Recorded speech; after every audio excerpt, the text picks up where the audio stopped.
Welcome in, ladies and gentlemen, to another edition of the Bengal Tiger Recruiting Podcast. I'm Billy Embody. With me is Shea Dixon. As always, a loaded podcast for you guys today. We knew we'd talk about Bryce Underwood, the number one quarterback overall prospect in the country, visiting LSU. What we got instead were two commitments, a bunch of surprises on a massive weekend in this SEC West matchup between LSU and Auburn on the recruiting side of things. And so let's dive right in, Shea, and let's lead off with the first commitment. We stick in the 2024 class first because that's the soonest, obviously, class. But CJ Jackson, the four-star edge rusher who committed to the Tigers on Sunday. This is a massive pickup for LSU for many reasons. One, position of need. They needed to add an edge rusher. We've known that for a while. But also a top 100 prospect on three, a top 10 edge rusher, and you go into Georgia, and just shortly after he decommitted from Georgia Tech, you reel him in. We thought this summer that CJ Jackson would end up being in this class. We had him in our prediction pieces. The on 3 RPM led for him with LSU at one point. And after that official visit, they were really so heavy on Colin Simmons. CJ Jackson ends up at Georgia Tech. And I know he's spoken about it. He valued the education there. He was close to home. That was big for his mom. But then he reopened things. LSU did a good job. Let me say good. Great job here, Billy. Because publicly, when you didn't get Colin Simmons, what was your backup plan? Well, CJ Jackson said, ever since I committed to Georgia Tech, LSU never stopped calling me. And he said LSU and Colorado were the two schools that stayed in contact. And that paid off because when he decommitted, we dialed up some sources and they said, yep, we already knew he was decommitting. We're good. We're setting up a visit. He immediately visits and then he immediately commits. And he had told Chad Simmons that on 3, I may wait till the end of my senior year because I should probably take some visits. But if I get somewhere and I feel it's right, I'm going to go ahead and shut it down. He did that at LSU. They put up a solid showing. They had a great visitor list. It was the perfect weekend. And I think it sticks. I don't think he did this on a whim. He visited LSU in April. He visited on an official visit in June. He comes for a game. His mom knows about the school. Like, this is one that I think will finish as one of their highest ranked signees on 3. But in addition to that, yes, I don't think this was on a whim. I think that when he dropped Georgia Tech, LSU was in the driver's seat. Yeah, I completely agree. And you know, the one question was, would he extend it out? And obviously he did not, which is good news for LSU. I mean, this is a guy who's super talented. He's been battling a broken hand right now. So he's got an appointment, he told me, in a couple weeks to get that checked up on. And then he'll be, you know, the potential to be back at it, which will be big for him to get more senior film out there just from an evaluation standpoint on our end of things. But he's gotten a few games as a senior. He's gotten a chance to represent for Tucker there in the Georgia, in the state of Georgia, and obviously a really, really talented prospect here. And you know, John Jancic and many others, Bobby Barham, and you know, like I said, others worked him pretty hard. But I go back to John Jancic's just like meticulous approach to him, going through and breaking down how he could be an aviation major at LSU, because it's not something they offer. So I like that. I think there's a lot of ties here. And again, the Peach State continues to be good to LSU with high profile prospects, you know, DJ Chester, Paul Mabinga, you know, I'm probably forgetting a couple, Weeks, of course.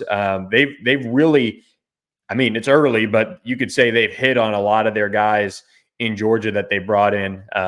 You know, for the most part, it's been worth the time they're spending there in Georgia, and I think it's a really, really good state for them to continue to mine.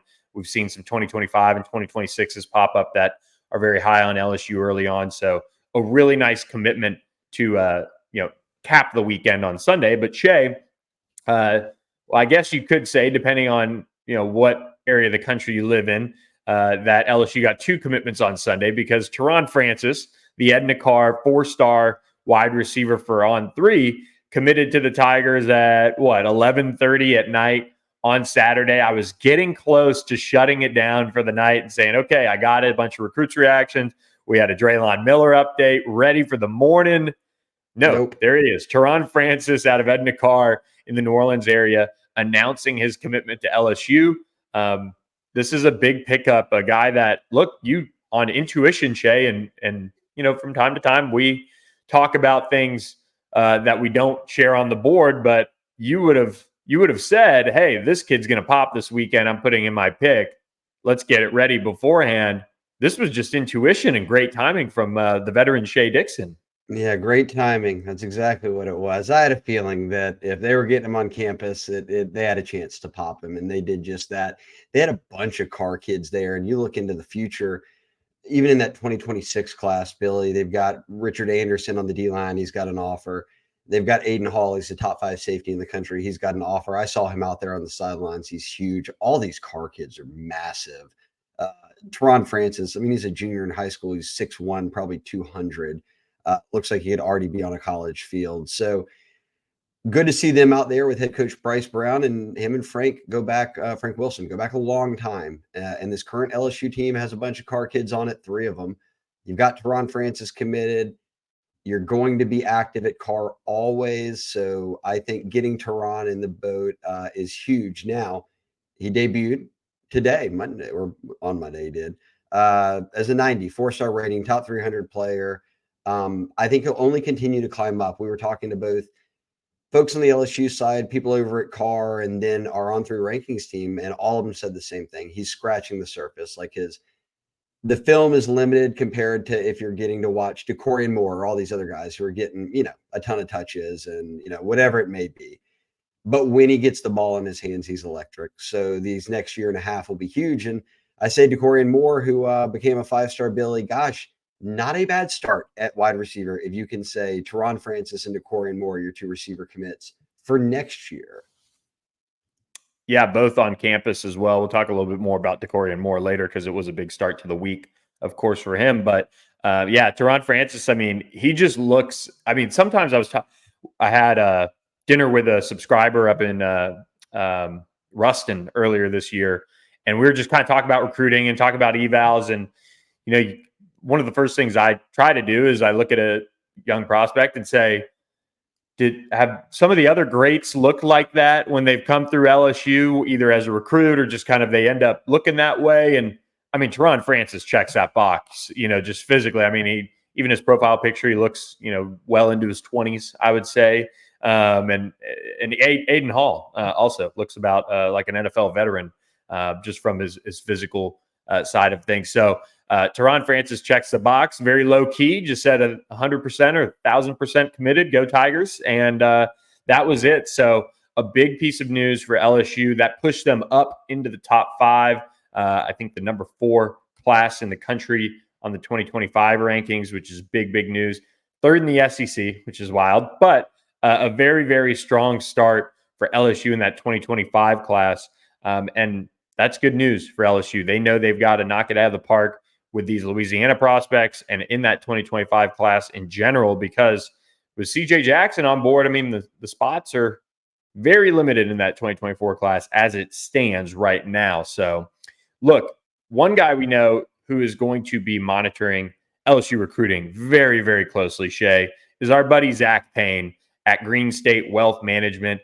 Zach and his whole team can help you through any financial planning that you need to go through, whether it's retirement, whether it's 401k, whether it's investments, all of those things.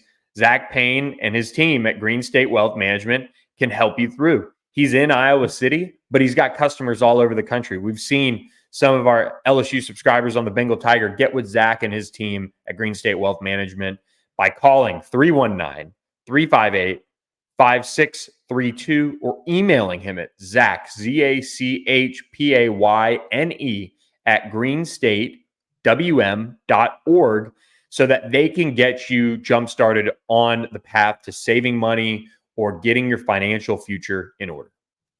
And we want to remind people, too, he is a Louisiana native, all LSU guys. Some of y'all might know him, remember him. ESPN Radio back in the day, Saints won the Super Bowl. He was covering them at the time, LSU, the Hornets, before they became the Pelicans. So he's Louisiana through and through. And even being away right now, as you said, helping people all over the country out. So, guys, give him a call. Again, 319-358-5632. Or just go check it out at Green State Wealth Management, Zach Payne, ZACHPAYNE, if you're not watching on YouTube. He is a good friend of the program right here at the Bengal Tiger. So go ahead and support him. Everyone, really, of all ages. I told y'all last week, even you kids getting out of college, this is the time to do it. Don't wait until you're in your 30s and you're scrambling and trying to start a family and don't have it all together. Go ahead and give Zach a call now. It's free to call him, and y'all can take it from there. Yeah. So shout out Zach Payne, big LSU supporter on the board. A lot of people know him, and obviously he pays attention to the Bengal Tiger podcast and the BengalTiger.com. So Shea, people probably turned on this podcast and probably throwing things at their window, for not getting right into the number one prospect in the country being on campus. That's Bryce Underwood. Brad and Bunky so mad right now because we haven't talked about him. But look, that's what happens. You get commitments, you got to lead off with them. But now we're into it with Bryce Underwood, number one overall prospect in the class of 2025, number one quarterback who's back on campus this weekend with his family. And Shea, you had this one covered start to finish. He landed Saturday in time to get going with game day, get carted around campus, and then take in the game. And, I mean, even got a special shout-out on the Jumbotron. Yeah, he did. Tiger Stadium went wild for that one. It would be foolish of me. I've said this. I said this on 3 on Josh Newberg's national show on Monday. It'd be foolish of me to tell you I know where Bryce Underwood's going to college. I don't. I'm not sure if Bryce knows where he's going to college yet. What I do feel very confident in saying is that I've always felt it was LSU and Michigan. I know that Penn State's crept in, has been a team he's visited. Colorado was creeping into it. He had mentioned Bama at one point. But one thing EJ Holland at the Michigan site talked about early on was Bryce wanted to play in the SEC. Well, LSU's the only team right now, Billy, that he's looking at very seriously in the SEC. So you remember those early things. And EJ covers Michigan and has point blank said, in his opinion, this is an LSU Michigan. Everything else is just side chatter. If I'm viewing it through that lens, yes, Michigan's in the chase for a national championship right now. Yes, he is a stone's throw from there living in Belleville. Yes, he is being heavily courted by them and has visited a number of times and is close with their quarterback's coach. What I also know to be fact is he and his family, his mom, dad, and his sister, have now made 4 visits to Louisiana from Michigan in about 6 months and spent multiple days each time. And among those visits, Billy, we've talked about it. It was his parents' anniversary weekend once. It was his mom's birthday once. So on weekends where you could easily say, Bryce, we're not going down there. You go down. We're going to stay back. Every single time they came. That's kudos to Joe Sloan and the staff from top to bottom on whether it's coaches or off-field personnel who have played a big role in this recruitment. I've mentioned Patrick Kelly before. Brian Kelly's son is a guy who, obviously being from up that way, has grown close to the family and has a good relationship with them. So they've worked this one really well. Now you ask me, Billy, how did the weekend go? Outside of a commitment, I don't think it could have gone better. Here's why. LSU won by 30 points in an SEC game. He had never been to a game in Tiger Stadium. If you're watching on YouTube, he's actually getting a rare chance to throw around in Tiger Stadium when they brought the elite camp in there one day. Never been to a game. It's sold out. It was rocking the whole time. You mentioned it. Swag Surfing comes on. He's on the Jumbotron. He's in his NBA Youngboy tee, giving away all the Baton Rouge, Louisiana love. Everybody, the student section was cheering for him, chanting his name, stuff like that. Also made the visit with some of his friends, including teammate Adrian Walker. They had 4 total Michigan kids here. And Jaden Daniels continues, casually puts up 400 yards. LSU now has more total offense yards, Billy, than any school in the entire NCAA. If you don't think Bryce Underwood notices that, you're not following recruiting. That's exactly the type of stuff he pays attention to. So, yes, I know that LSU's lost a couple games. Michigan's undefeated. Yes, they're having a great season. Yes, they're the in-state team. LSU and Sloan and these guys, they did such a good job of getting them to this point. Then you got to play the games. Even if you've lost a couple, LSU has the best offense in college football right now. LSU has a DeCorian Moore down there hanging out with him. LSU has Harlem Berry hanging out with him. Those are the potential number one players. Harlem already is the number 1 running back, DeCorian number 2 receiver in the country. Like, he sees what could be around him. I don't think this visit weekend could have gone any better. Yeah, it's tough to argue with that. I mean, it really is. They have so much going for them right now, really on the field, and just with the relationship Joe Sloan's been able to create with him and his family. It just, I mean, you don't want to say, how can he not go to LSU? But I mean, how can he not go to LSU? Now, we'll see kind of what It'll be happens tough. with It's it. tough. It's a battle. It's a battle. It's a prospect that, I mean, the number one player in the country, the number one quarterback is going to, I mean, This is this going to, are we going to see like a Nico Iamaleava type deal? Are we going to see, how big does NIL factor in? And that's all things that as the decision date creeps up, those are all things that are going to probably take serious shape here pretty soon. I need to put this into perspective again. I know people see that, okay, he's ranked as a number one quarterback. He's ranked as a number one overall player, all that stuff. Okay, that sounds great. This would be out of state wise. This is Patrick Peterson, Jamarcus Russell level of recruitment we're talking of, going out and getting someone who's considered the best player in the country. That's what Patrick Peterson was in that range at the time. Certainly, when Jamarcus was considered to be one of the best quarterbacks out there, they got him early. They went into Florida back in my college days. Got guys like Xavier Carter at receiver who were top 5-10 players nationally. And when it's a quarterback, Billy, it amplifies it. This is about as big as it gets. Like if LSU pulls this off, it's one of the biggest out-of-state commitments in the program's history. That's simply put.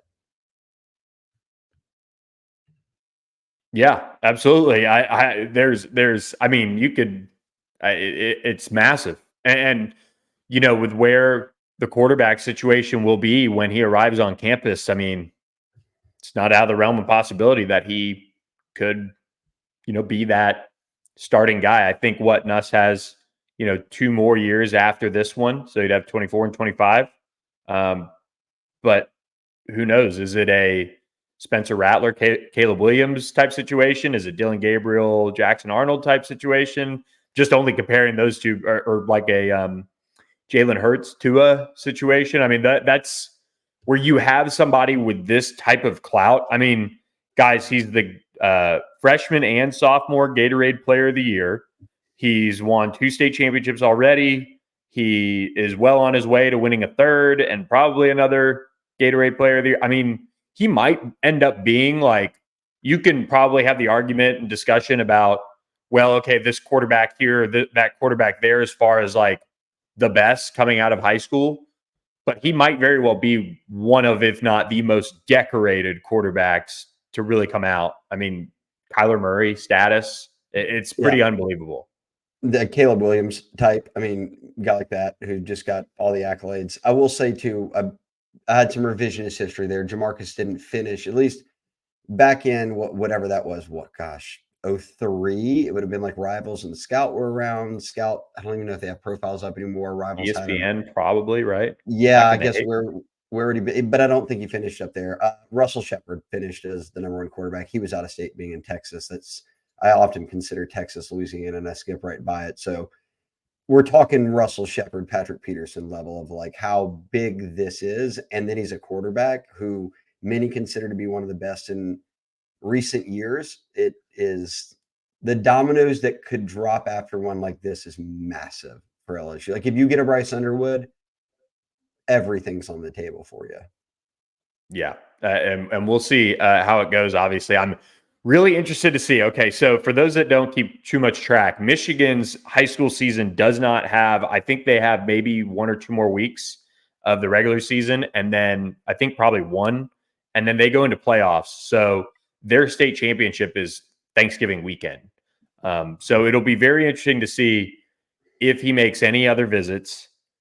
Does he take any unofficials? Can even 2025s or take unofficials in like December until it's a dead period right before signing day. Anybody could visit. So it's unusual, but could happen where he could take another visit somewhere in December.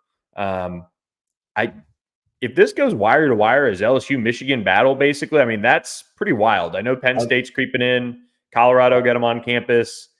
Is there an Oregon that pops in there? Is there another school? I mean, it's just pretty wild to just think about. I mean, he really has taken his visits. Would Ohio State entertain it? Taking another? I don't know. It's wild. I was looking at Michigan's schedule to give you a feel for maybe what home game he could go to there. He can't even go to the big one, I don't think, because that would be the state championship game. Well, yes. So they are play 2 more home games, which is kind of rare, or not the flip from LSU. LSU is pretty much at home the rest of the way, minus Bama. They play Purdue on November 4th, and then they'll finish November 25th. Right now, it's number 2 Michigan versus number 3 Ohio State. Obviously, that's a marquee game, November 25th, 11 a.m.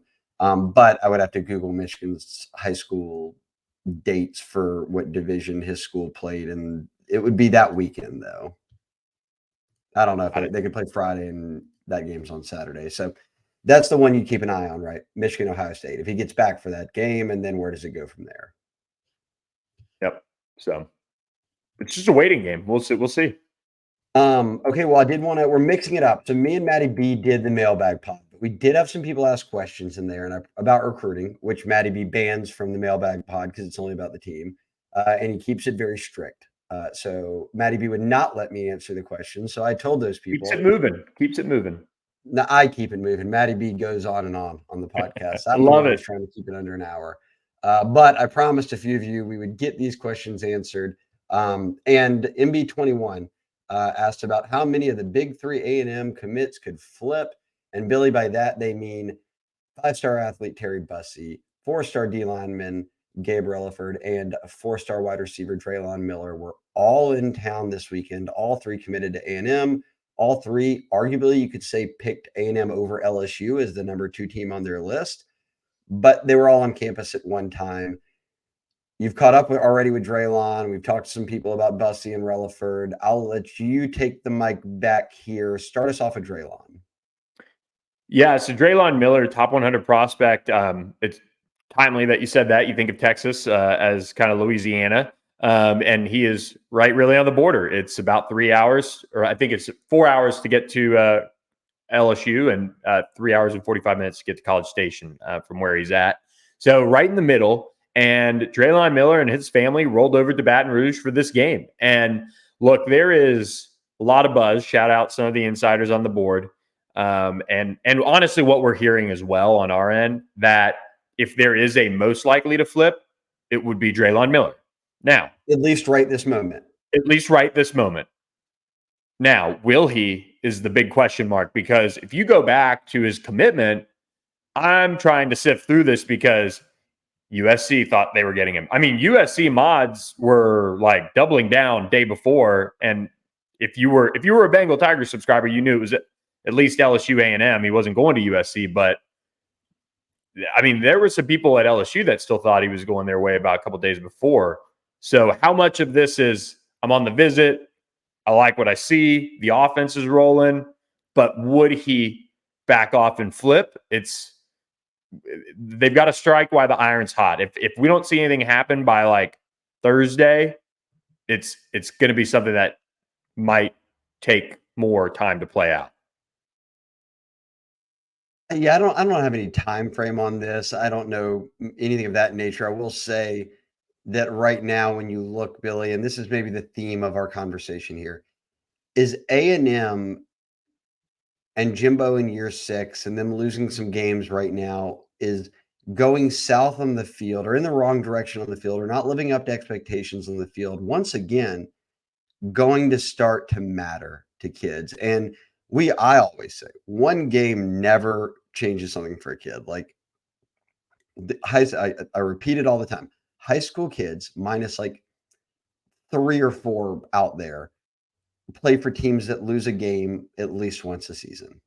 Just unless you're at Duncanville or where you're going to lose a game. It is what it is. And football players who are listening, anybody who competes at any high level, high school, then into college, especially if you're listening and you're a professional athlete, when you lose games, you don't sit around and say, man, like this sucks. I should transfer. We should quit. It's more often than not, we lost it. We gave it to them. We're better than they are. So like they're of that same mindset. They understand when you lose a game. when you have bad seasons and it's continues on, that starts to permeate to the fan base and the national media. And A&M is getting talked about right now as a school that's not moving in the right direction, while LSU in year 2 of Brian Kelly's being talked about a school that, hey, they just won the SEC West in year 1. Oh, hey, in year 2, they have past the midway point of the season, the best offense in college football. Look what they're doing. Man, if they just had a little defense, Jaden Daniels would win the Heisman. I think that kind of stuff does matter because that is a perception that is also kind of entrenched in reality. So for me, no, a kid seeing a team lose a game doesn't matter. But if these kids see A&M losing a number of games and you are in Texas, the talk they hear, they turn on talk radio, they get on, they go to school and hear their friends talk about college football. Like, does that matter right now? Because A&M fans are saying, hey, we keep doing this, we're going to lose guys. And that'd be to LSU's benefit because LSU's recruiting a few of them. Yeah. And so I think in order of potential, it'd be potential to get right now, it'd be Draylon Miller, Gabriel Relaford, and Terry Bussey would be the potential right at this moment. Long term, again, if it stretches beyond this week, no Draylon Miller, then maybe you would think that in terms of likelihood, Gabriel Relaford, the top defensive tackle, I think in our mind at least, in Louisiana, would be the guy that they would most likely, and not saying it would happen, but most likely they would be able to flip because he's in Louisiana. And Yeah, that's to answer your like overall question and thought, I agree. I think if A&M continues to struggle, like if they end up what are they at right now? 4-3-2, 4-3. If they end up, 4-3 overall, 500 in the SEC, 2-2. Yeah. So they still got a game against LSU. They obviously beat LSU when they were down last year. So LSU has to come out and beat them just to take back a little bit momentum on that side of things. But if you see them crater completely and go like 5-7, then I think you're a lot of people around Texas A&M think that Jimbo's got at least another year. I mean, for whatever reason, it's just maybe it's the money. Maybe at some point you gotta, because it's like LSU getting rid of Ed Ogeron in a way. Like you're in it for another $100 million at some point. I know money's not an object. If they really wanted to, they could, but I don't know. I don't know. And they've struggled a little bit. They've struggled overall, but they've got a backup quarterback. I mean, that's the reality of it too. Connor Wegman was one of the more efficient ones in the country, but before he got hurt. But it's the problem with A&M is they can't get past their floor right now. I mean, they really can't. They haven't shown it. They haven't. So until they prove they can, they're going to be a middle of the road SEC team. And whether Aggie fans want to hear it or not, I mean, that's what you are at this point. So if they're in that purgatory, when does it really start impacting recruiting? I don't know, but it certainly can't help when LSU is pushing to Draylon Miller, hey, this is what you could come join in on and be a part of. They're on bye this weekend, so you're not going to hear anything about A&M for a couple weeks. But they will host South Carolina. They have to go to Ole Miss, who's obviously knocking on the door of a top 10 ranking right now. They'll get State, who's down this year, play a non-con game and finish up in Death Valley. So with 3 losses, if you look at that, again, South Carolina, Ole Miss, State, non-con, LSU, that's 4 SEC games. Even if you split them, that's an 8-4 season. And that falls short of expectations for this A&M team once more. I was just curious of your thoughts. And if it does impact these guys, we'll see. Yeah, we'll see. So Gabriel Relaford, we'll kind of go a little lightning round on the last 2 because honestly, I just don't think they're at that point where we need to say flip watch. Gabriel Relaford came in with himself, with a teammate. His parents didn't come. He's a top 100 prospect. He's an elite prospect in Louisiana. They're working on him as hard as they can. But this one will probably take another visit, getting his parents in for an official visit. Then we can really start talking about that and see if that's an option. And then Terry Bussey, the 5-star athlete out of Timpson, Texas, he just committed to the Aggies at the end of last month and just took his official visit the week before to LSU. And he shows up with some family and And came teammates. through Yep. and teammates. And that was impressive that they got him there. Yeah, I was shocked to hear about him. I mean, they're basically any LSU A&M recruiting battle so far this cycle, they're still recruiting them, trying to get them to campus. Weston Davis, some Blake Ivy, I'm sure, but to see Terry Bussey fresh off a commitment and show up, that was surprising. I want to give the staff kudos here because we had kind of heard rumblings during the week, and it was, hey, Draylon Miller might visit, and we were like, oh, wow, okay, all right, interesting, like that'd be big. He's someone y'all were high on very much, and then it was great. Gabe Relaford's visiting, and that's 2 visits now for him. All right, and I mentioned this in the tidbits. In-state guys who are committed elsewhere, Dominic McKinley, Wardell Mack, they're not popping up on campus. Relaford's coming back for a second visit. And you even haven't had that many home games, 4 home games this year. That's impressive. Then they threw in Terry Bussey. I was like, I'll believe that when I see it. Well, there's Bussey on campus. And again, as you know, he just committed to A&M. And I also do want to note too, I think Bussey's all these kids are probably great kids. Bussey's very well known as a great kid. I don't think he's trying to lead anybody on or anything like that. I think he's got real interest in LSU, but I also can acknowledge he just committed to A&M, and that wasn't on a whim. They were always considered the team to beat. Yeah, I think you covered it really well. And I think all those kids are great kids. I really do. So there's a reason why LSU's recruiting them still. So speaking of great, Shea, I was in my pair of Tecovas boots, no lie, from 4 a.m. on Thursday morning until about 2 a.m. Friday morning. It was an all-day affair for me flying out to North Carolina. Saw Ethan Callaway, the LSU commit, on Friday, but did catch SMU, East Carolina, out there in Greenville, and it was chilly. So I wore my boots, and those Tecovas, they held up like a dream. Honestly, they were so comfortable. I was able to just really appreciate the handcrafted material that Tecovas are put together with. And that's why, we're partnered with them. The Tecovas Store in Perkins Rowe in Baton Rouge wants you to stop by and have a cocktail with them and get with their really great staff over there. You can, if you have your boots, if you want some of their impressive leather goods, you can get your boots shined. You can get your custom leather stamping done. But really, go in there like what Weeks and Jay Bramblett do and get outfitted by Tecovas boots. They're the best. I mean, this is the perfect time of year as it starts to cool down. You can wear them tailgating. You can wear them wherever. And that's why you need to check out Tecovas boots. You can stop by the store at Perkins Rowe, tell them the Bengal Tiger sent you, and check them out and get yourself a pair of Tecovas boots. Because look, if LSU ends up in Atlanta, you're going to need to be looking rather spiffy in Hotlanta for that one.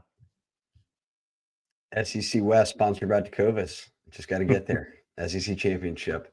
Where are we at? Okay, we were getting into a little bit more. I do want to throw some mailbag stuff, so I'm going to mix it in here.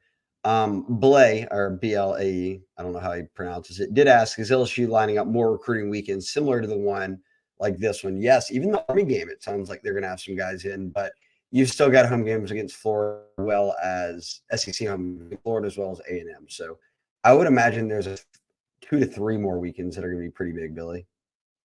Yeah, and actually, if you're a Bengal Tiger subscriber, you can get on board for just $1. So just $1 for your first month, and then it's $10 a month after that. It's the perfect time to do it because the Tigers are continuing to line up these recruiting weekends. And one of the pieces that I dropped on Friday going into the weekend was a look at some of the future weekends, and they are really impressive. And LSU has, just in those weekends alone, multiple, I'm just with the 2 names I'm looking at right now, 2 top 30 players for On3 in the class of 2025 locked in or expected to be in town for the Florida game. They're just, I got to give this staff credit. The 2024 class almost done. It's good. It's got some really nice pieces, but 25 and 26 look like they could be really special. And they continue to just bring in name after name So I just, yes, it's going to be really impressive down the stretch here. I'll give you one more, and then we'll move on to our originally scheduled programming. And then I've got another one after that. But Northern Tiger 29 asked, and basically said, look, a lot of guys have made jumps in the rankings. We'll touch on some of that here in a minute at the end of the pod. But he asked if there's guys who maybe haven't developed like they thought they would, that could end up ending up elsewhere. And we've already seen that happen a little bit in this class. I'm not going to name names, but look, we know this business, and it's college football. And at this level, we see it happen every single year. It's just how it is. At the end of the year, we see guys and teams part ways at LSU, at other schools all over the country. I'm not ruling that out. So if this class does some shuffling, even when you're not capped at 25 like you used to be, you're still having to monitor your overall numbers. And you've got guys on the team, you've got the portal, you've got high school. So JUCO, there's so many moving parts that you're bound to eventually have to say, okay, we're going in this direction, that direction. So I would imagine, yes, that, and I don't know the names. I'm not, no, and I wouldn't say it if I did, or if there is even any. I just know that each year that's just how it happens. So I wouldn't rule it out. But back to our regular scheduled program, Billy. Micah DeBose was up next. Thoughts on him being in town, a Georgia commit? Yeah, this is a really nice young man out of the Mobile area, and he's committed to Georgia, but he's sitting there as a top 20 prospect in the country, the number one interior offensive lineman in America, according to the On3 industry ranking. He's very much up there, as a consensus, top 100 prospect nationally. This is, I believe, his second visit to LSU over the last year. He was kind of expected in at various moments, but never made it in. Like this summer, he was kind of one that we're watching for, but didn't end up making it. So Brad Davis has never really let up on him, and we've even dating back to last fall, he was on LSU's radar as far as being written about, and what he appreciated about Brad Davis and how he's recruiting him. So it's a big name to get on campus, and it's just one of the many 2025 prospects that was on campus, Shea, that we're tracking. And the other one that really, made a big move, I think, this weekend is Harlan Berry, who jumped up into the top 10 in the class of 2025, but also just getting back to LSU for another visit. Big opportunity for Frank Wilson and them to continue to impress there. Number one running back in the country. I feel confident that he's going to finish there. And I know that it's a year and a half of football left, but I've just talked to our rankings guys enough that they've seen pretty much everyone that's out there at running back so far. And Harlan Berry is head and shoulders above the rest at this point. He is a top 10 overall recruit, regardless of position now on On3. And I am this week. I'll give you guys the news on the pod. I am here shortly, probably tomorrow. I said I would do it Monday. I'll do it Tuesday. I'm going to put in my On3 RPM pick for LSU to land him. I don't have a date. He doesn't have a timetable, I don't think. I also don't think he's just going to drag it out. I think he's got a good feel for the programs that are interested, and this is one I don't think Frank Wilson is losing. So it would be the first number one running back that LSU has signed on the On3 industry rankings since Leonard Fournette in 2014. John Emery finished number 2 on the On3 industry rankings. Some sites had him number 1, but in terms of consensus, it would be since 2014. It's 10 years, a little more than that, I guess, 11, since Leonard Fournette. And here comes Harlan Berry out of New Orleans as the number one running back in the country. Like I said, you've got your pick in. Sam Spiegelman's got his pick in, national recruiting analyst at On3. I'll join the party. I'll have some fun with it. Yeah. And another one that, look, I think, Frank Wilson, they've laid the groundwork well. I think if he does pick, maybe by the start of 2024, there's some buzz that he might have it done, shortly after his junior season. And I think LSU sits in a great spot. And we'll kind of be tracking for any twists and turns if there are any. But like we've talked about with this 2025 class, there's very little excuses when you run down the list of prospects. And I would put this next one, Keelan Moses, right up there. We know what happened with his brother, but we also know Keelan, kind of like Harlem, but even more so, has been at LSU so many times. And the way he talks about LSU, he always gets back to us. I know that doesn't mean he's going somewhere in particular, but just how he talks about LSU, how he continues to build relationships there. He's 4-star linebacker. He'd be a cornerstone leader type in this class. And I think him being back on campus was another good sign. And I think LSU sits in a great spot here too. God, we talked about good kids. Keelan Moses is a great kid, and if I were to describe Keelan Moses to people who don't know him, I would say he's very affable. Like anybody could get along with him, anybody could talk with him. And that's why I think he could be a real cornerstone piece to a class. And he's talked about that. He told me that on record. He said, "Hey, look, LSU wants me to be the guy who helps put this 2025 class together." And he knows all these Louisiana kids. And because he plays 7-on-7 and does all that, he's gone to a lot of national events and he knows a lot of their national targets. And again, because of his brother Dylan, he's been around recruiting for a long time. He knows guys on the team, all that stuff. So with him saying that he's got a decision coming up, I would feel great about LSU's chances. But Billy, the quiz, do you know you do not have an on 3 RPM pick on Keelan Moses? Yes, I did. It's just me and Shay. Sam. I noted it in the tidbits, I think, from the weekend. I too am dropping a RPM pick on Tuesday, but it's going to be for Keelan Moses to LSU, and I think you could. Would you? Let me ask you this: do you feel better about Keelan Moses or Harlan Berry? Keelan Moses. I think Keelan Moses was one of the biggest locks in this class, but that Harlan Berry is not. I don't think Frank's letting either of those guys not go to LSU. Yeah, I think. And Keelan, I don't think that. I think Keelan so clearly likes LSU that one's not tough to figure out. Yeah. Yep. I agree with you. Just wanted to take your pulse there. I did make a on 3 RPM pick for one of the car kids. Snuck one in on 2026 defensive back, Aiden Hall. So, look, Shay, before we close out with some rankings thoughts, we've got to tell you guys about our friends at Rogue Shop. RogueShop.com. Promo code Bengal Tiger gets you 10% off all the legal CBD, THC, and more from Rogue Shop. You can log on to the site, chat with Richard and Shar, who can give you all the info you need on what you need, whether you're battling sleep issues, anxiety, pain, whatever. Rogue Shop and their products, they're all natural products, can help you out and really just improve your quality of life overall, whether it's you yourself or even they have supplements for your pets as well. I've been heavy on the gummies for sleep and have been sleeping great.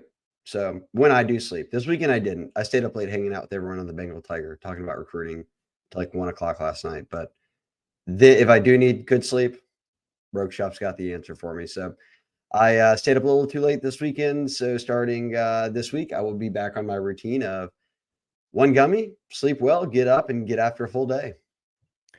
Our friend Jordy Collada asked me this morning if this was kind of a like Super Bowl type weekend.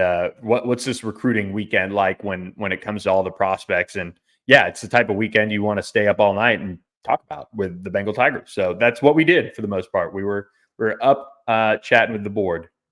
And we keep promises, and my promises to the people who asked in the Mailbag Podcast recruiting questions were that I'd give them to you, Billy, and we'd answer. I actually answered this one. It's our last one, and then we'll get into our final segment. But Tiger King 53 said best estimation percentage chance this current class, so 2024, which is ranked number 6 right now after picking up CJ Jackson, that they can finish top 5. I said 50-50. Yeah, I mean, it's you're one spot away from being top 5, and you're, I guess other schools catching you. It depends. Like if they cut some people loose, I guess would it on our rankings would it help? Like that would be my question, I guess. Well, our rankings, only factor in the top 16 or 17 commits, and they have 25, so that wouldn't matter. Okay, so I say. People on the board say I keep it a little real, but or always tell you how I feel, I guess I should say, but I'll say 40-60 LSU gets to a top 5 class. No, they say you're always negative. They don't say you keep it real. They say you're always negative. The other boards say I'm a homer, so there's that too. Well, once pick your side, you're everywhere then. Yeah. Pick it and stick with it, Billy. Yep. All right, so 40-60 for Billy. I'll go 50-50. They did finish top 5 a year ago, or this past cycle. They finished number 5. So, which is it's even more impressive to finish like top 5 last year, just because their first full Yeah. coming into it, and Well, this is a down and year in Louisiana, though. it's like this year's a down year in Louisiana, so there's not as much help, so to speak. But last year, you knew that a lot of that class wasn't coming. So for them to finish top 5 is like even, I guess, more impressive last year, if that makes sense. So I don't know. All right, rankings day, pretty drama free on Monday, Very. and we're dropping this podcast on Tuesday, so the dust settled. No big dust ups. But let's touch on a couple quick ones here. Decorian Moore is now a 5-star plus prospect, which means all the ranking services have him as a 5-star prospect. He joins Bryce Underwood. He joins, let me see if I can get that. He joins Ryan Williams, Elijah Griffin, and Armando Blunt, which I actually think this is a pretty good group of 5-star pluses that you feel good about them hanging on to as far as their rankings go. But he's averaging like 32 yards per catch this year. It's just stupid what he's doing out there on the football field. I think that Cody Belair, on our rankings team, had tweeted out about this bump. He said that watching his cut up of every game makes you audibly giddy and laugh sometimes at what he's able to do with that Duncanville team. So it's been impressive. And I'll say this too, Ryan Williams, he's the number 2 receiver right now in the country on 3. Ryan Williams is number 1. There had been buzz out there that Ryan Williams might reclassify. If that ultimately happens, like that's Moore's moving right into the number 1 spot. Even if he doesn't, he still could potentially finish there. We've talked about this a bunch. Like they had what could finish as the number 1 receiver, the number 1 running back, and the number 1 quarterback all on campus this past weekend for 2025. So they could all finish 5-star pluses. Everybody could have those guys as 5 stars, let alone number 1 prospect. Boy, oh boy, would that not be for a team right now that has the best offense in college football? That takes it to an even higher level in terms of the talent you've got on the field. No question. So it'll be fun. I'm seeing Decorian Moore next Friday. They play DeSoto, a battle of two state championship winning teams, 2 of the best teams in the country. And Duncanville, I love DeSoto. I love what they've got going over there.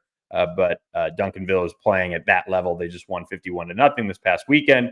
But speaking of having it together, Shea, let's jump into this next prospect here who moved up, earned his 4-star from on 3. Devin Harper, big offensive lineman from the state of Louisiana.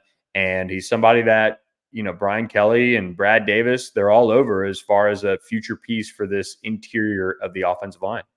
Yeah, I have no doubt about offensive line recruiting. We know how good that's going both now, currently with the team, how they look, and then with guys who are stacking up for the future. So like Devin Harper, like the jump that he made in the on-through rankings midway through his junior season. And to put it in perspective, Billy, like J.D. LaFleur moved up, got a 4-star. He's committed to LSU. Bordelon's already gotten a 4-star. He's committed to LSU. Moore's committed to LSU. As we just talked about, he's a 5-star. TaRon Francis got his 4-star, moved into the on-3 top 300 for this year after making his rankings debut on Monday. So you've got a really great start to 2025. But when it comes to Louisiana, with the on-3 updates that we had on Monday, 10 guys were in the on-3 top 300 from Louisiana. And I just a moment ago called it a down year in Louisiana this year. Right now, Louisiana has 7 guys in the top 300. So it kind of gives you a sense of normally there's 10 to 13. And right now for this current cycle, they're at 7. So next year it picks right back up. And in 2026, it's going to pick up again. I think we'll see more and more guys continue to get added into the top 300. Louisiana is absolutely stacked these next 2 cycles. Yeah, no question. And so J.D. LaFleur moves up. I mean, this is just, it's shaping up to be a banner year for LSU. So all the more reason to be on the Bengal Tiger to track this one. And look, lots more recruit reactions and full stories from the visitors that were on campus this weekend. Can't tell you guys how much it means to us to see the people jump on the Bengal Tiger. We've seen an uptick in subscribers lately as well. So it's been a blast between basketball season approaching and football recruiting finish kind of heating up. This is why you joined the Bengal Tiger. You don't just get the podcast, you get all the recruiting scoop.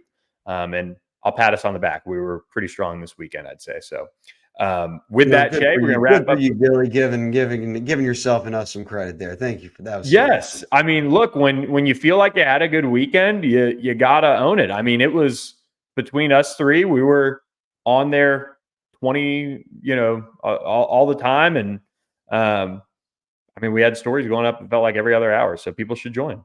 And shout out Chad Simmons and Sam Spiegelman. Yes. They both helped out this weekend from a national perspective, tracking down some national guys for us, local guys. Don't get left behind here, guys. We've got you covered on recruiting, even on the basketball, men and women's front. We've been all over it. So $1 is all it costs to join for your first month, and nobody has regretted it yet that has told us. So we are good on that front. Let's get out. Well, before we get out of here, real quick, Billy, I don't know if you want to pimp yourself out or the YouTube page out. Matty B did, but he can do math very quick in his head. He said we are. I don't remember. It doesn't matter.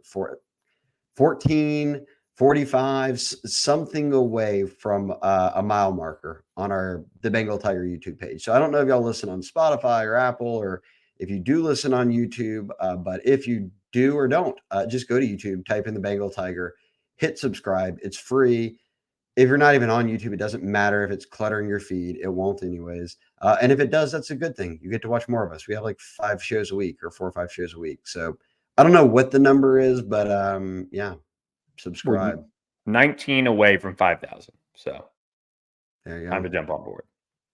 Simple as Maybe that. I was watching the top video is still the Alabama LSU recap video from last year. So if you guys want a little, just feel free to watch that one, guys. But yeah, subscribe to Bengal Tiger YouTube. Just takes a second. Appreciate you guys for listening to this edition, and we will catch you guys next week with another edition of the Bengal Tiger Recruiting Podcast. Check out all the LSU Army recruiting coverage as well. It's supposed to be a good weekend. Catch you next time, guys.